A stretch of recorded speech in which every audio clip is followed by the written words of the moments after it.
Assalamualaikum warahmatullahi wabarakatuh. Perkenalkan, kami dari kelompok 7, saya atas nama Mas Nia, dan rekan saya atas nama Umi Rahmiatun. Pada minggu kali ini, kami akan mempresentasikan hasil diskusi kami, yaitu berkenaan dengan materi administrasi kurikulum. Adapun pembahasan pada materi kami kali ini yaitu yang pertama, pengertian administrasi kurikulum, yang kedua, fungsi administrasi kurikulum, yang ketiga, komponen kurikulum, dan yang keempat, pengembangan kurikulum, serta yang kelima yaitu pelaksanaan kurikulum. Pembahasan yang pertama akan disampaikan oleh saya Umi Rahmiatun. Pengertian administrasi kurikulum. Administrasi secara sempit diartikan sebagai pekerjaan tulis-menulis atau ketatausahaan kesekretariatan. Pekerjaan ini berkaitan dengan kegiatan menerima, mencatat, menghimpun, mengolah, menggandakan, mengirim, menyimpan, dan lain sebagainya. Dan secara luasnya, administrasi ini mempunyai pengertian yang sama dengan manajemen. Menyuruh orang agar bekerja secara produktif dan lain sebagainya. Kemudian, pengertian kurikulum dalam Undang-Undang Nomor 20 Tahun 2003 dikemukakan bahwa kurikulum adalah seperangkat rencana dan peraturan mengenai isi bahan pelajaran serta cara yang digunakan sebagai pedoman dalam pelaksanaan proses belajar mengajar. Secara sempit, pengertian kurikulum itu diartikan sejumlah mata pelajaran yang harus diikuti atau diambil siswa untuk dapat menamatkan pendidikannya pada lembaga tertentu. Kemudian pengertian secara luas kurikulum diartikan dengan semua pengalaman belajar yang diberikan sekolah kepada siswa selama mengikuti pendidikan pada jenjang pendidikan tertentu. Nah, lalu bagaimana dengan pengertian administrasi kurikulum? Administrasi kurikulum, yakni seluruh proses kegiatan yang direncanakan dan diusahakan secara sengaja dan bersungguh-sungguh, serta pembinaan secara kontinu terhadap situasi belajar mengajar secara efektif dan efisien demi membantu tercapainya tujuan pendidikan yang telah ditetapkan. Selanjutnya, pembahasan yang kedua, yakni fungsi administrasi kurikulum. Pertama, fungsi dari kurikulum. Kurikulum itu berfungsi sebagai alat untuk mencapai tujuan pendidikan. Dan apabila tujuan pendidikan berubah, maka secara otomatis kurikulum juga harus dirubah. Kemudian fungsi yang kedua, ini khususnya bagi anak ya, bagi siswa. Kurikulum itu berguna sebagai alat untuk mengembangkan segenap potensi yang dimiliki anak, yang dimiliki siswa, ke arah yang lebih baik di bawah bimbingan guru di sekolah. Kemudian fungsi yang ketiga, yakni khususnya bagi guru, kurikulum itu berfungsi sebagai pedoman dan acuan dalam penyelenggaraan pembelajaran di sekolah. Nah, fungsi-fungsi kegiatan pengelolaan kurikulum ini tidak berbeda dengan fungsi-fungsi kegiatan pengelolaan pada umumnya. Fungsi itu yaitu perencanaan, pengorganisasian, pengawasan, dan penilaian. Selanjutnya, fungsi administrasi kurikulumnya. Nah, fungsi administrasi kurikulum yang kami dapatkan yakni ada 6. Pertama, meningkatkan efisiensi pemanfaatan sumber daya kurikulum. Nah, bisa kalian baca sampai selesai ya. Kedua, meningkatkan keadilan dan kesempatan pada siswa untuk mencapai hasil yang maksimal. Yang ketiga, relevansi dan efektivitas pembelajaran sesuai dengan kebutuhan peserta didik maupun lingkungan sekitar peserta didik. Fungsi yang keempat, yakni meningkatkan efektivitas kinerja guru maupun aktivitas siswa dalam mencapai tujuan pembelajaran. Kemudian yang kelima, meningkatkan efisiensi dan efektivitas proses belajar mengajar. Dan yang keenam, meningkatkan partisipasi masyarakat untuk membantu mengembangkan kurikulum.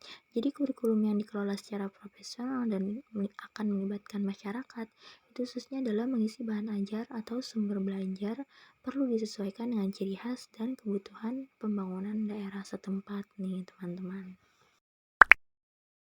Baik, lanjut ke pembahasan yang ketiga, yakni komponen-komponen kurikulum. Komponen-komponen kurikulum, khususnya sekolah menengah, yakni ada 3. Pertama, tujuan institusional sekolah menengah. Nah, tujuan institusional sekolah menengah ini dijabarkan dari tujuan pendidikan nasional dan institusional yang sudah dibahas oleh kelompok-kelompok sebelumnya.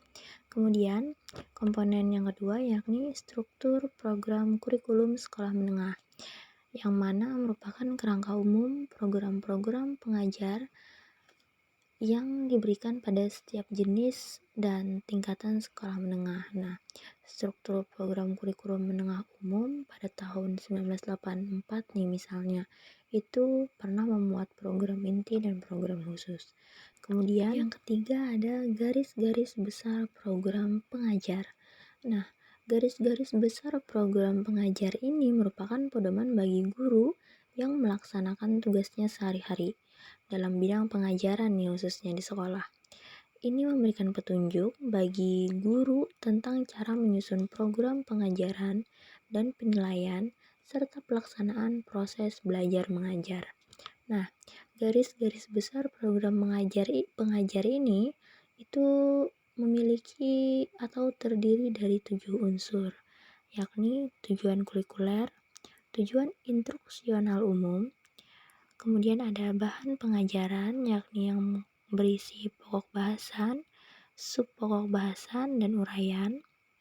Kemudian program, ada program kelas, program semester, dan program alokasi waktu. Kemudian ada metode, dan kemudian ada sarana dan sumber. Dan yang ketujuh, yang terakhir adalah penilaian. Nah, dari sini guru dapat menyusun program pengajaran per tahun, program semester, dan satuan pelajaran. Guru juga dapat menyusun program penilaian formatif dan sumatif semester atau akhir tahun. Lanjut ke pembahasan yang selanjutnya, yaitu mengenai pengembangan kurikulum. Adapun pembahasan pada pengembangan kurikulum yaitu yang pertama berkenaan dengan prosedur pembahasan materi kurikulum, yang kedua penambahan mata pelajaran sesuai dengan lingkungan sekolah, dan yang ketiga yaitu penjabaran dan penambahan bahan kajian mata pembelajaran.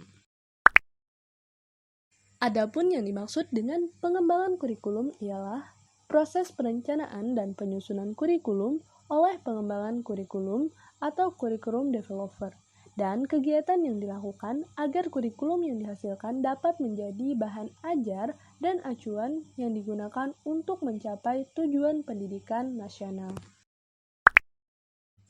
Selanjutnya, pada pengembangan kurikulum juga akan dilaksanakan yang namanya prosedur pembahasan materi kurikulum. Nah, dalam Undang-Undang Nomor 2 Tahun 1989 disebutkan bahwa pelaksanaan kegiatan pendidikan dalam suatu pendidikan didasarkan atas kurikulum yang berlaku secara nasional dan kurikulum yang disesuaikan dengan keadaan serta kebutuhan lingkungan dan ciri khas satuan pendidikan yang bersangkutan. Oleh karena itu, sekolah harusnya mengusahakan agar materi kurikulum itu hendaknya disesuaikan dengan kebutuhan sekolah tersebut melalui berbagai kegiatan pembahasan. Nah, kegiatan pembahasan ini dapat dilakukan melalui diskusi kelompok para guru-guru bidang studi atau semua guru yang ada di sekolah tersebut, dan juga pembahasan itu dapat dilakukan oleh guru dengan kepala sekolahnya. Di samping tadi dengan guru-guru, hal ini juga dapat dimanfaatkan orang dari sumber dari luar sekolah. Pembahasannya dapat menggunakan teknik diskusi kelompok, seminar, lokal karya, seperti rapat mingguan, bulanan, dan semesteran untuk prosedur pembahasan materi kurikulum ini. Selanjutnya, pengembangan dari kurikulum adanya penambahan mata pelajaran sesuai dengan lingkungan sekolah. Nah, sekolah itu dapat menambah kurikulum yang telah ditetapkan secara nasional. Dasar penambahan ini diatur dalam pasal 38 Undang-Undang Nomor 2 Tahun 1989. Kurikulum dapat ditambah oleh sekolah dengan mata pelajaran yang sesuai dengan kondisi lingkungan serta ciri khas aturan pendidikan yang bersangkutan. Semua tambahan tersebut tidak mengurangi kurikulum yang berlaku secara nasional dan tidak boleh menyimpang dari jiwa dan tujuan pendidikan nasional. Nah, penambahan mata pelajaran ini tentunya tidak dapat dilakukan secara serampangan atau secara asal-asalan begitu, tetapi harus memenuhi prosedur tertentu, baik itu prosedur akademik dalam penyusunan kurikulum maupun prosedur administratifnya. Hal ini mengingat bahwa pilihan bahan ajar merupakan masalah yang kritis karena tersedianya banyak mata pelajaran yang dapat dipilih di satu pihak dan terbatasnya waktu belajar di pihak lainnya. Nah, adapun prosedur penambahan mata pelajaran yang memenuhi prosedur akademik dilakukan sebagai berikut. Pertama, yaitu harus ada pengkajian secara berhati-hati tentang aspek filsafat, aspek sosiologis, dan juga kebutuhan masyarakat, serta kecocokannya dengan tingkat perkembangan anak. Yang kedua, yaitu harus memenuhi prinsip-prinsip pembinaan dan pengembangan kurikulum, yaitu prinsip 1 relevansi, maksudnya adalah adanya kesesuaian dengan lingkungan, baik lingkungan sosial, geografis, maupun lingkungan keluarga. Kedua, prinsip efektivitas, yaitu sejauh mana penambahan mata pelajaran itu menyumbang pencapaian tujuan sekolah. Yang ketiga, yaitu prinsip efisiensi, yaitu sampai seberapa jauh sumber-sumber yang ada di lingkungan itu mendukung pelaksanaan pembelajaran itu. Serta yang keempat, prinsip kontinuitas, yaitu apakah mata pelajaran itu merupakan persyaratan untuk mata pelajaran lain atau dapat dikembangkan lebih lanjut di tingkat yang lebih tinggi. Selanjutnya, karena penambahan mata pelajaran akan mengakibatkan perubahan pula dalam berbagai aspek pengelolaan, maka penambahan itu harus juga memenuhi dari persyaratan administratif, yaitu persyaratan administratifnya adalah yang pertama, usul penambahan itu dapat datang dari berbagai pihak, seperti dari siswa, guru, kepala sekolah, anggota masyarakat, dan atau pengawas. Yang kedua, yaitu usul itu dibicarakan di dalam rapat kelompok guru dan sejenisnya atau kelompok kerja guru, dan kemudian hal tadi dibicarakan lagi dalam sidang dewan guru yang dipimpin oleh kepala sekolah. Yang ketiga, dari persyaratan administratifnya adalah untuk memberikan pertimbangan akademik tentang usul tersebut dapat diundang narasumber yang dianggap mampu memberikan masukan dan pertimbangan. Apakah penambahan tersebut dapat dipertanggungjawabkan? Yang keempat, rapat Dewan Guru hendaknya memberikan tugas kepada tim kecil untuk menyiapkan dokumen garis-garis besar program mata pelajaran itu untuk dievaluasi dalam rapat Dewan Guru. Selanjutnya, jika rapat Dewan Guru tadi telah menyetujui, maka penambahan mata pelajaran ini diusulkan kepada Kepala Bidang dan Kanwil Departemen yang akan meneruskan ke Kanwil Depdikbud setempat. Nah, yang keempat, Kanwil akan mengeluarkan persetujuan tentang penambahan mata pelajaran yang tadi diinginkan pihak sekolah tersebut. Lanjut, ada penjabaran dan penambahan bahan kajian mata pelajaran.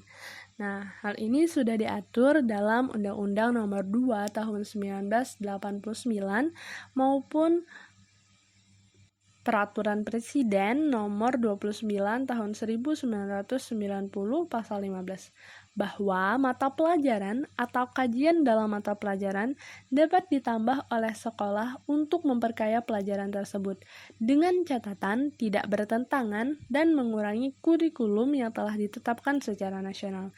Pemerkayaan bahan kajian ini dapat dilakukan dengan berbagai tingkatan.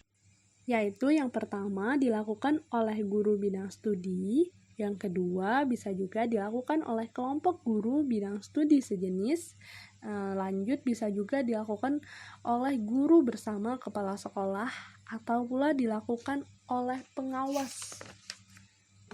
Bisa yang selanjutnya juga dapat dilakukan oleh lembaga pendidikan tenaga kependidikan atau LPTK. Mohon maaf, maksudnya LPTK atau Lembaga Pendidikan Tenaga Kependidikan. Next, kita lanjut ke pembahasan selanjutnya, yaitu berkenaan dengan pelaksanaan kurikulum. Nah, apa sih pelaksanaan kurikulum itu? Pelaksanaan kurikulum ini merupakan suatu proses penerapan ide, konsep, kebijakan, atau inovasi dalam bentuk tindakan praktis sehingga memberikan dampak, baik berupa perubahan, pengetahuan, keterampilan, maupun nilai dan sikap. Tahap pertama yang dilakukan pada pelaksanaan kurikulum adalah penyusunan dan pengembangan satuan pengajaran. Nah, satuan pengajaran merupakan suatu bentuk persiapan mengajar secara mendetail atau perpokok bahasan yang disusun secara sistematik berdasarkan garis-garis besar program pengajaran yang telah ada untuk mata pelajaran tertentu. Adapun prosedur penyusunan satuan pengajaran, langkah-langkah yang ditempuh untuk membuat satuan pengajaran berdasarkan pokok-pokok bahasan yang disebutkan dalam GBPP adalah: pertama, yaitu mengisi identitas mata pembelajaran. Yang kedua, menjabarkan tujuan pokok pembahasan, tujuan instruksional umum, menjadi tujuan instruksional khusus atau TIK yang lebih rinci. 3. Menjabarkan materi pengajaran dari pokok pembahasan atau subpokok bahasan sesuai dengan tujuan instruksional khusus. Yang keempat, mengalokasikan waktu pengajaran. Selanjutnya, menetapkan langkah-langkah penyampaian secara lebih rinci. Yang keenam, menetapkan prosedur memperoleh balikan, baik balik formatif melalui monitoring atau balikan sumatif melalui tes bagian itu. 7. Mengantisipasi perbaikan pengajaran. Selanjutnya yaitu pengembangan satuan pengajaran. Nah, karena perkembangan ilmu, peningkatan kemampuan guru, serta perubahan kebutuhan siswa, maka satuan pengajaran yang sudah dibuat dan sudah digunakan untuk mengajar perlu dikembangkan lebih lanjut lagi mengikuti perkembangan zaman. Pengembangan ini dapat meliputi penambahan, pengurangan, pengubahan, dan penggantian. Oleh karena itu, guru dan kepala sekolah disarankan untuk selalu melakukan titik ulang satuan pengajaran yang telah dibuat tadi. Pelaksanaan proses belajar mengajar. Aspek administrasi dan pelaksanaan proses belajar mengajar adalah pengalokasian dan pengaturan sumber-sumber yang ada di sekolah untuk memungkinkan proses belajar mengajar itu dapat dilakukan guru dengan seefektif mungkin. Nah, seringkali nih sumber tersebut sangat terbatas sehingga sangat mungkin dipergunakan pula oleh kelas lain dalam waktu yang bersamaan. Selanjutnya yaitu pengaturan ruang belajar, yang mana kita ketahui untuk menciptakan suasana belajar yang aktif perlu diperhatikan pengaturan ruang belajar untuk peserta didik pula dan perabot sekolah. Pengaturan tersebut hendaknya memungkinkan para siswa duduk berkelompok dan memungkinkan guru secara leluasa membimbing dan membantu siswa dalam belajar. Selanjutnya yaitu kegiatan kurikuler dan juga ekstrakurikuler. Nah, pertama yaitu kegiatan kurikuler. Kegiatan kurikuler adalah kegiatan yang erat kaitannya dengan pemerkayaan pembelajaran. Kegiatan ini dilakukan di luar jam pembelajaran yang ditetapkan di dalam struktur program dan dimaksudkan agar para peserta didik dapat lebih mendalami dan memahami apa yang telah dipelajari dalam kegiatan intrakurikuler. Kegiatan ini dapat berupa penugasan-penugasan atau pekerjaan rumah yang merupakan penunjang kegiatan intrakurikuler oleh pelaksanaan kegiatan kurikuler. Kegiatan kurikuler ada beberapa hal yang perlu diperhatikan. Harus jelas, tugas yang diberikan tidak menjadi beban, pengadministrasian tugas yang diberikan kepada siswa harus tertib, penilaian terhadap hasil tugas siswa perorangan diperhitungkan. Selanjutnya juga ada kegiatan ekstrakurikuler. Nah, yang mana sering kita ketahui bahwa kegiatan ekstrakurikuler ini adalah kegiatan yang di luar jam pelajaran biasa, tidak erat terkait dengan pelajaran di sekolah. Program ini biasanya dilakukan di sekolah atau di luar sekolah. Kegiatan ini dimaksudkan untuk memperluas pengetahuan siswa, karena menambah keterampilan, mengenal hubungan antara berbagai mata pembelajaran, menyalurkan bakat, minat, menunjang pencapaian tujuan intrakurikuler, serta melengkapi usaha pembinaan manusia di Indonesia seluruhnya. Tak lupa bahwa dalam melaksanakan kegiatan ekstrakurikuler, banyak hal yang harus diperhatikan. Di antaranya adalah materi kegiatan hendaknya dapat memberi manfaat bagi penguasaan bahan ajar bagi siswa. B. Sejauh mungkin tidak terlalu membebani siswa. C. Memanfaatkan potensi lingkungan, alam, lingkungan budaya, kegiatan industri, dan dunia usaha. Dan juga tidak mengganggu tugas pokok siswa, juga guru.